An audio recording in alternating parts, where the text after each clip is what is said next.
I got home early that Christmas. The house glowed with warmth, laughter spilling from inside, but none of it was mine. Through the frosted glass, I could see them, my family, carving turkey, laughing at something on their phones. Then I noticed her. Grandma. Collapsed in the backyard. The thermometer read 28 degrees. Her clothes were soaked, no coat, her thin grey hair stiff with frost.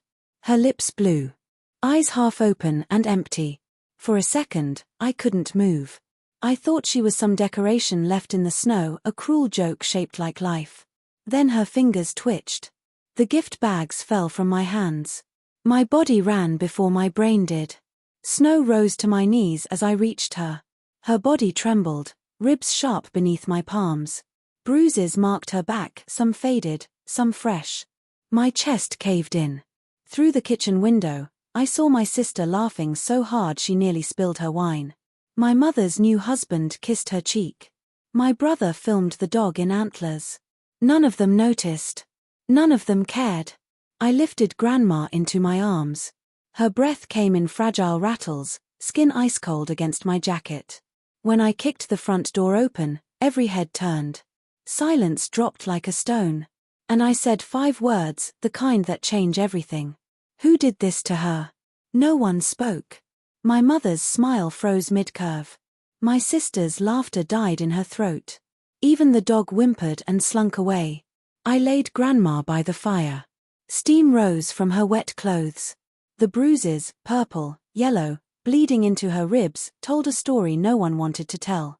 She fell, my mother said at last. Too neat. Too rehearsed.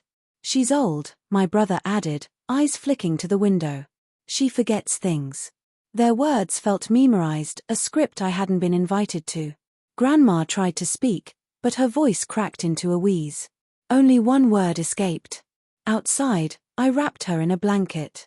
My hands shook, not from cold, but from restraint. I remembered last year how they'd laughed when she spilled soup on the carpet, how my mother sighed when she asked to sit near the heater.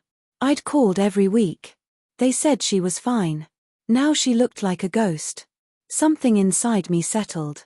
Not rage, calculation. I smiled, polite, controlled. I'll stay a few days, I said. The next mornings were eerily quiet. They moved around like actors between scenes, careful, waiting for direction. And I began to see the details. The heater vent in Grandma's room sealed shut with tape. Her pill bottles half empty, labels torn. A bruise on her arm shaped like fingers. When I asked, my mother shrugged. She forgets her doses. My brother said the heater leaked. Every lie slid out smooth as oil. So I started documenting photos, dates, notes. I checked her bank accounts, large withdrawals from an account she didn't even know existed. All signed by my mother. At night, I sat beside Grandma's bed, counting her breaths. Each inhale felt like a countdown, each exhale a confession too weak to finish. Sometimes she'd whisper, "They said I'm a burden." I never answered. I already knew. 2 nights before New Year's, Grandma passed in her sleep. The doctor called it natural causes. I called it neglect. The next morning, I found her real will hidden behind a loose floorboard. Not the one my mother showed the lawyer. This version left everything, house, savings, land, to charity. Signed last month. I phoned the attorney quietly. He confirmed the handwriting and date. She wanted it private, he said. No outside influence. Influence, their word for abuse. When I walked into the living room, they were already dividing her things, jewelry, antiques, furniture. They stopped when they saw the paper in my hand. "This is the real will," I said. She changed it. Silence, then chaos. My mother lunged for the document. My brother shouted forgery. My sister cried not for Grandma, but for herself. I didn't raise my voice. Didn't flinch. I just handed the will to the lawyer standing by the door. The funeral came 2 days later, cold rain, grey skies, hollow prayers. My mother gripped her umbrella like a weapon, glaring across the grave. She knew what I'd done, the evidence I'd sent, the records, the photos. They'd be investigating her soon. After the burial, she approached me. "You've destroyed this family," she hissed. "No," I said softly. "You did." I just turned on the light. Her face collapsed, anger, guilt, something in between. I walked away before it could turn to pity. That night, I sat alone on the porch, snow falling in slow silence.